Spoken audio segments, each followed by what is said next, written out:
Corona virus से लड़ने के लिए जैसे ही केंद्र सरकार व राज्य सरकार ने लॉकडाउन लगाने के आदेश दिए थे, तो लॉकडाउन लगाने के साथ ही कई लोगों के साथ अपनी आजीविका को जीवित रखने का सवाल निशान भी खड़ा हो चुका था। ऐसे दिहाड़ी मजदूर जो कि अपना रोज कमा के और रोज खाने वाले हैं, उनके लिए अपने आप को जिंदा रखना ही एकमात्र सवाल था। तो ऐसी स्थिति में उनके लिए भोजन की व्यवस्था की है हमारे इछावर के समाज सेवी हैं, जो कि सहकारिता के रूप में स्तंभ माने जाते हैं। सीहोर जिले से अभय कुमार जी मेहता, जो कि आप हमारे पीछे स्पष्ट रूप से देख पा रहे हैं, पर्याप्त भोजन की व्यवस्था चल रही है। यहाँ पर रोजाना कम से कम 600 लोगों का भोजन निस्वार्थ भाव से दिया जा रहा है, और जो कि सरकारी आदेश हैं कि आपको किसी का सहयोग करते समय किसी भी प्रकार की सेल्फी या अन्य फोटो उस व्यक्ति के साथ नहीं लेना है जिनका आप सहयोग कर रहा है। मैं हमारे कैमरामैन से गुजारिश करना चाहूँगा कि वो यहाँ पर दिखाएं कि किस प्रकार से सोशल डिस्टेंसिंग का पालन हो रहा है। वह पूर्णतः गरीबों के लिए खाद्य सामग्री का निर्माण किया जा रहा है, और इसे बांटने की भी पर्याप्त व्यवस्था हमारे यहाँ के कर्मचारी लोग कर रहे हैं, जो कि पूर्णतः सोशल डिस्टेंसिंग का पालन करते हुए मास्क पहने हुए हैं। वह हर संभव कोशिश कर रहे हैं कि किसी भी प्रकार से गरीब लोग जो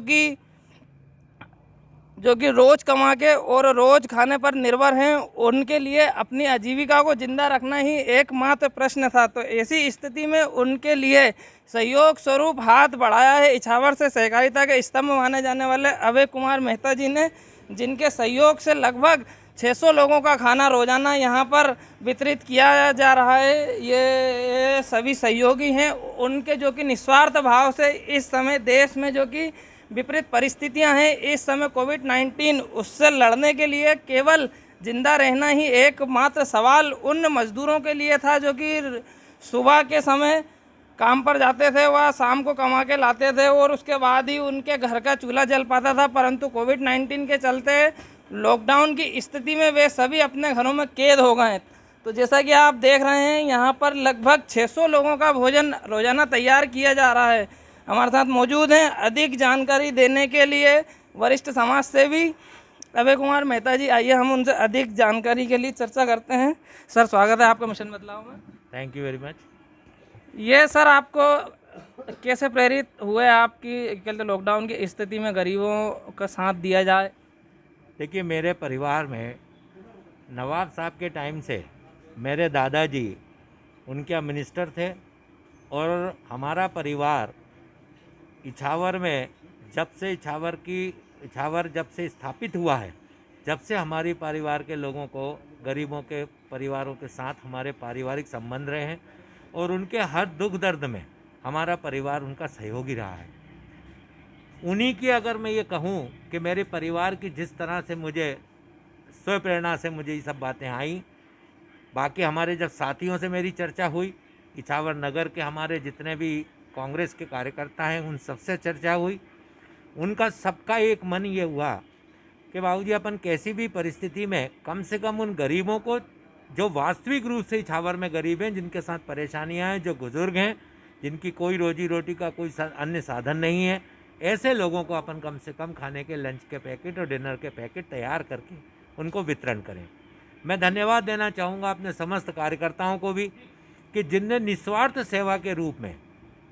28 तारीख से रोज़ 11 बजे से लेके 12 के बीच में प्रत्येक घर जा जाकर मेरे उन कार्यकर्ताओं ने भी एक एक जगह उनके घर जाकर उनको लंच के पैकेट उनको वितरित किए हैं, और हर गरीब आदमी की एक एक जानकारियां मुझे ला के दी हैं, जिनके कारण हमारी शुरुआत 20 पैकेट से हुई थी, और आज उन सब साथियों के सहयोग से आज हम 600 पैकेट का वितरण इस इछावर नगर में कर रहे हैं। हमारे साथ साथ हमने ग्रामीण क्षेत्र में भी ये प्रयास किया है कि अगर किसी परिवार का प्रशासन के सहयोग से, हमारे कार्यकर्ताओं के सहयोग से अगर हमें जानकारी मिली है, तो हमने वहाँ भी उनको राशन के सामग्री की व्यवस्था करी है। और जो बाहर के गांव के लोग भी हमारे बीच में अगर हमारी जानकारी मिली है, जैसे उदाहरण था दौलतपुर में कोई अपने इसके सर्कस वाले कुछ लोग इकट्ठे हुए थे, वो 31 लोग थे। जैसे मुझे जानकारी मिली, वहाँ के कार्यकर्ताओं से कंफर्म करा मैंने और उनकी भी व्यवस्था यहाँ से कराने का, इसलिए प्रत्येक ग्रामीण क्षेत्र में भी अपन ने सामग्री की व्यवस्था कराने का प्रयास किया है। और ये जितनी भी स्वयं प्रेरणा जो मिली है, मैं अपने परिवार में मेरे पिताजी सेठ प्रताप मल जी, दादाजी मेरे सेठ प्रताप मल जी, मेरे पिताजी महेंद्र प्रताप जी, उनकी सबके आशीर्वाद से हम इस कार्य को संपादित करने में हमें प्रेरणा रूप से प्राप्त हुआ है। और हम उन धन्यवाद उन लोगों को भी देना चाहता हूँ, हमने किसी से मांगा नहीं, मगर किसी ने आके अगर हमको यहाँ पर दिया। हमारे कई ऐसे साथी हैं जिनके सब्जी पैदा होती है, उन्होंने हमें सब्जी दी। हमारे कई ऐसे साथी हैं, जब हमने महावीर जयंती के रोज़ हमारे मन में आया था कि हम गरीबों को दाल बाटी और खीर और मीठे चावल की व्यवस्था करें, तो हमारे कई साथियों ने अपने घर से कंडे निकाल के दिए, उसका हमसे कोई पैसा नहीं लिया। ऐसे लोगों का भी मैं धन्यवाद करना चाहता हूँ जो हमारे दानदाता के रूप में हमें सहयोग कराए। मैं उनको भी धन्यवाद ज्ञापित करना चाहता हूँ। और वो उन्होंने भी इस यज्ञ में जो अपनी आहुति दी है, मैं उनको भी धन्यवाद ज्ञापित आपके माध्यम से करना चाहता हूँ कि भगवान उनको भी सद्बुद्धि दे। और हमारे प्रत्येक कार्यकर्ताओं को धन्यवाद ज्ञापित करना चाहता हूँ कि जिन्होंने हमें सहयोग दिया। विशेष रूप से मैं इन बनाने वाले साथियों को भी धन्यवाद देना चाहता हूँ कि जो सुबह 7:30 बजे से बाइयाँ आती हैं, हमारे कार्यकर्ता रात को 9 बजे तक यहाँ कार्य करते हैं। उन सबको उनका काम करना और ऐसी सेवा भाव से काम करते हैं, मैं धन्यवाद देना चाहता हूँ। एसबी होम्स के हमारे इछावर के युवाओं को भी, जिन्होंने कल अपनी सेवाएं दी और यहाँ पर कल उनकी तरफ से खीर और उसकी भी व्यवस्था उन्होंने करी, छोले की सब्जी की, और यहीं पर हमारे साथ हमने सबको आमंत्रित किया और उन्हें यहाँ हमारे भोजन को। और मेरा ये प्रयास रहता है कि कोई भी व्यक्ति से मैं पैकेट बुक के वितरण करने से पहले उस भोजन को टेस्ट कराता हूँ। और टेस्ट कराने का मेरा माध्यम यह है कि किसी भी साथी को कभी भी हमारे यहाँ से जो भोजन जाए, वो भोजन में उसका गुणवत्ता में प्रथम स्थान रहे और अच्छा भोजन जैसा अपन घर में करते हैं वैसा भोजन भेजने का मेरा प्रयास रहता है। प्रशासनिक स्तर पे बाबूजी निर्देश दिए गए हैं कि अगर आप किसी गरीब का सहयोग कर रहे हैं तो आप उसे प्रदर्शित ना करें, आप ना तो उनकी सेल्फी खींचें और ना ही सोशल मीडिया के माध्यम से आप लोगों को बताएं। तो इस संबंध में आपके क्या विचार हैं? हमारे यहाँ तो ये हमारा शुरू से हमारे प्रत्येक साथी से हमारा निवेदन था कि हमारा कोई भी साथी जब किसी गरीब को अगर पैकेट देगा तो ना तो उसके फ़ोटो खींचेगा, ना ही हमने कभी हमारे किसी साथी ने आज तक, आप भी देखते हैं, आप लोगों को भी मैं कहना चाहता हूं कि आप देखिए कि ना तो किसी व्हाट्सएप पर, ना किसी प्रकार का हमारे किसी भी साथी का पैकेट बांटने का कोई भी फ़ोटो आपको नहीं दिखेगा। और हम निश्चित रूप से मैं इस बात को सहमत हूं कि किसी गरीब को अगर कोई सामग्री दी जा रही है तो उसके फ़ोटो नहीं खींचना चाहिए, उसके भी मान और सम्मान की बात है। इसलिए मेरा सभी साथियों से निवेदन है कि हम ये जो बात कर रहे हैं ये हमारे उन परिवारों को सहयोग करना चाहते हैं जो परिवार कहीं ना कहीं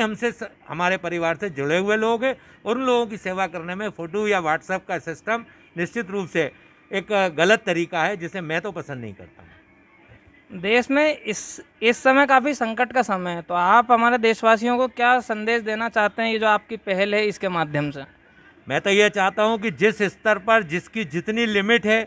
वो प्रत्येक व्यक्ति को शासन के नियमों का परिपालन करना चाहिए, मास्क बगैर लगाए नहीं घूमना चाहिए, दूरी का डिस्टेंस मेंटेन करना चाहिए, और जितनी सक्षमता है उस सक्षमता से उदारता के रूप में अपना जितने पैसे में जितनी सक्षम है उसको दान में, अपनी कैसे भी सहभागिता के साथ उसको दान में गरीबों की सहायता करना चाहिए। धन्यवाद बाबूजी। तो ये थे हमारे साथ इछावर से सहकारिता के स्तंभ माने जाने वाले अभय कुमार मेहता जी, जो कि बहुत ही निस्वार्थ भाव से अभी अपनी कहते जन सेवा में लगे हुए हैं। वहाँ मैं इनकी एक पहल से अन्य लोगों से भी यह अपील करना चाह रहा हूँ कि ये जो देश में इस समय संकट का समय चल रहा है, निश्चित तौर से अगर हम इसी प्रकार से लड़ते रहे तो दिन अच्छे भी आएंगे। वह उस समय आपको ज़रूर याद किया जाएगा कि नहीं, इन्होंने जिस समय देश में संकट का समय था आपने साथ दिया है। तो मैं अन्य उन लोगों से भी यह अपील करना चाहता हूं जो कि कहीं ना कहीं सक्षम हैं, वह उन लोगों की मदद कर सकते हैं जो कि इस समय अपनी 2 वक्त की रोटी भी नहीं कमा पा रहे हैं। तो कृपया करें, आप ये है ना सोचें कि हम जो कार्य कर रहे हैं उसका प्रचार हो रहा है या ना हो रहा है। अभी भी इछावर में भी कई ऐसे अन्य दूसरे भी संस्थान हैं जो कि अपने अपने स्तर पर लोगों की मदद कर रहे हैं। वीडियो जर्नलिस्ट मोहित ठाकुर के साथ अक्षय शर्मा।